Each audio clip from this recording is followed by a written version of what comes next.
তখন আর আপনার ভ্যালু থাকবে না, তখন আর আপনার এরকম ক্ষুদ্র উদ্যোক্তা অল্প পুঁজির ডিমান্ড থাকবে না, তখন বড় বড় ইন্ডাস্ট্রি ঢুকে যাবে। দর্শক, ব্যবসার মানে কি বলে লাগে বুঝতে হয় যে কোন বিজনেসগুলা এখন সামনে রান করবে, কোন বিজনেসগুলা সামনে আমি দিলে এই ব্যবসাটা ভালো একটা পজিশনে আমি নিয়ে আসতে পারবো, আমার প্রতিষ্ঠানটা ডেভেলপ হবে।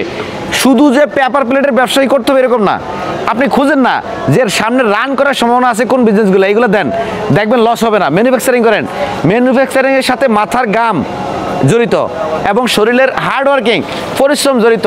এই ম্যানুফ্যাকচারিং করলে আপনাকে পরিশ্রম, আপনার মাথার ঘাম কখনো আপনার সাথে বেমানি করবে না। দর্শক, যারা পরিশ্রম করতে জানে, পরিশ্রম করে কিছু প্রোডাকশন করে মার্কেটিং করে একটা লাভজনক প্রতিষ্ঠান করতে চায়, এরা কিন্তু লস খায় না। লসটা কোনগুলো জানেন? বেশি অল্প পরিশ্রমে একদম আরাম এসে চেয়ারের সাথে হেলান দিয়ে খেলে দুলে ব্যবসা করব, এরকম পরিকল্পনা যাদের থাকে এরাই লস খায়। ক্যাশে আছে 10 লাখ টাকা, একটা ডেকোরেশন করছে অফিসের 5 লক্ষ টাকার এসি মেসি কিনা। আরে ভাই, আপনার তো পুঁজিই নাই, আপনার 10 লাখ টাকা আপনি কী বিজনেস করতে পারেন?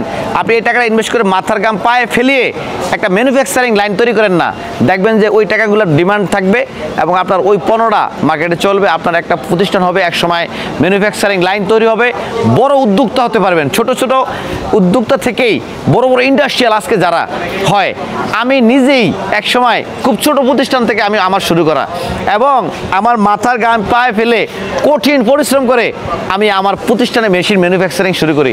এখন আমরা অনেক রকমের মেশিন ম্যানুফ্যাকচারিং করি। দর্শক, উদ্যোক্তা এবং যেসব ব্যবসার সাথে পরিশ্রম জড়িত এই ব্যবসাগুলো সাধারণত লস হয় না। এরকম একটা ওয়ান টাইম প্লেটের বিজনেস আপনি করতে পারেন, সামান্য অল্প কিছু পুঁজি দিয়ে নিজের বাসা বাড়িতে আপনি এরকম একটা বিজনেস করে এই লাভজনক একটা প্রতিষ্ঠান শুরু করতে পারেন।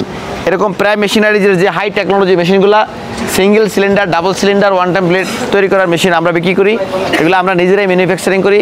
আমি একসময় সাউথ কোরিয়াতে থাকতাম, সেখানকার অভিজ্ঞতার আলোকে বাংলাদেশে এই মেশিনগুলো আমরা ম্যানুফ্যাকচারিং করতেছি। ইঞ্জিনিয়ারিং হাই টেকনোলজি ইনভলভ করা, ভালো ভালো একটা প্রোগ্রাম ঢুকিয়ে দেয় এগুলোর ভিতরে, এবং জাপান কোরিয়া যেই প্রোগ্রাম নিয়ে কাজ করে এরকম একটা প্রোগ্রাম সম্মিলিত আপনার মেশিন তৈরি করা, এগুলো আমরা প্রতিনিয়ত অ্যানালাইজ করার মাধ্যমেই তৈরি করি এবং কোন পণ্যগুলা মার্কেটে হিট খাওয়ার সম্ভাবনা আছে এরকম পণ্য যাচাই বাছাই করেই আমরা মেশিনারিজ নিয়ে আসি। দর্শক, এগুলো একটা ইউনিক এবং আপডেট বিজনেস, এগুলো শুরু করলে আপনি কিন্তু ভালো একটা প্রফিটেবল লাভজনক ব্যবসা করতে পারবেন। এগুলো কিন্তু একটা দৃষ্টিনন্দন, পচনশীল এবং আপনার কি ফুড গ্রেডিং পণ্য।